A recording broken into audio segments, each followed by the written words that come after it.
తెలంగాణ ఆర్టీసీలో కీలక మార్పు జరగనుందా? ఆర్టీసీ ఎండీగా ఉన్న సజ్జనార్ ఆర్టీసీకి రామ్ చెప్పనున్నారా? త్వరలోనే తెలంగాణ రథ చక్రాలను నడిపించేందుకు కొత్త బాస్ రానున్నారా? ప్రస్తుత ఆర్టీసీ బాస్ మనసులో ఏముంది? సజ్జనార్ ప్రతిపాదనలను ప్రభుత్వం పరిగణలోకి తీసుకుంటుందా? Watch the story. 2008లో వరంగల్లో యాసిడ్ దాడి కేసులో నిందితుల ఎన్కౌంటర్,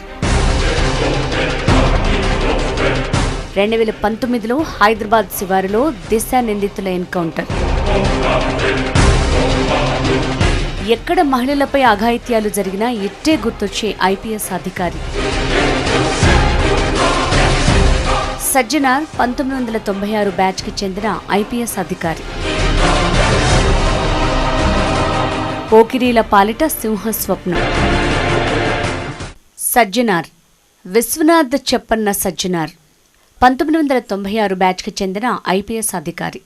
ఈ పేరు తెలియని వాళ్ళెవరూ ఉండరంటే అతిశయోక్తి కాదేమో. అమ్మాయిల జోలికొస్తే నిందితులు ఎంతటివారైనా ఎన్కౌంటర్ అవ్వక తప్పదు. అవును, పోకిరీల పాలిట సింహస్వప్నం ఆయన. సోషల్ మీడియాలోనూ ఎప్పుడూ యాక్టివ్గా ఉంటారు. రోడ్డు ప్రమాదాలపై ఎప్పటికప్పుడు అప్రమత్తం చేస్తుంటారు. తాజాగా బెట్టింగ్ యాప్లను ప్రోత్సహించడం ఆపాలంటూ సోషల్ మీడియా ఇన్ఫ్లుయెన్సర్లకి సూచించడం హాట్ టాపిక్గా మారింది. అలా రోజూ వార్తల్లో నిలిచే సజ్జనార్ అదనపు డీజీపీ హోదాలో TGSRTC vice chairman and managing డైరెక్టర్గా పనిచేస్తున్నారు. సజ్జనార్ ఉమ్మడి వరంగల్ జిల్లాలోని జనగామ ఎస్పీగా తన కెరియర్ని ప్రారంభించారు. 2008లో వరంగల్ యాసిడ్ దాడి కేసులో ఎన్కౌంటర్, 2019లో శంషాబాద్ దిశ ఎన్కౌంటర్ సజ్జనార్ని దేశవ్యాప్తంగా వార్తల్లో నిలిచేలా చేశాయి. సజ్జనార్ ఉమ్మడి వరంగల్ జిల్లాలోని జనగామ ఏఎస్పీగా తన కెరియర్ను ప్రారంభించారు. ఉమ్మడి ఆంధ్రప్రదేశ్లో వివిధ హోదాల్లో పోలీస్ అధికారిగా పనిచేశారు. ఆయన పులివెందుల ఐఎస్పీ, వరంగల్, మెదక్, నల్లగొండ, గుంటూరు, కడపలో ఎస్పీగా, ఇంటెలిజెన్స్ ఐజీగా, సైబరాబాద్ పోలీస్ కమిషనర్గా విధులు నిర్వహించారు. సజ్జనార్ 25 ఆగస్టు 2021న టీజీఎస్ఆర్టీసీ ఎండీగా నియమితులవగా సెప్టెంబర్ 2021న ఎండీగా బాధ్యతలు స్వీకరించారు. అప్పటి నుంచి ఆర్టీసీని గాడిన పెట్టే ప్రయత్నం చేస్తున్నారు. ముఖ్యంగా నష్టాల్లో ఉన్న ఆర్టీసీని లాభాల బాట పట్టించేందుకు కొత్త సంస్కరణలు తెచ్చే ప్రయత్నం చేశారు. సజ్జనార్ వచ్చిన తర్వాత డిపోల్లో నష్టం తగ్గించడంతో పాటు వృధా ఖర్చుల్ని తగ్గించే ప్రయత్నం చేశారు. దాదాపు 4 ఏళ్లుగా ఆర్టీసీ ఎండీగా విధులు నిర్వహిస్తున్న సజ్జనార్ అక్కడి నుంచి రిలీవ్ అవ్వాలని యోచిస్తున్నట్లు సమాచారం. డీజీపీ స్థాయి అధికారి కావడంతో పాటు 4 ఏళ్లుగా ఆర్టీసీకే పరిమితం అవడంతో ఆయన మార్పును కోరుకుంటున్నట్టు తెలుస్తోంది.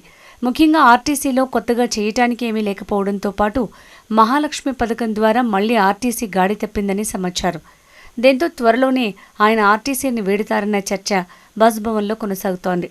అందుకు సంబంధించి సజ్జనార్ కూడా ప్రయత్నాలు చేస్తున్నట్టు తెలుస్తోంది.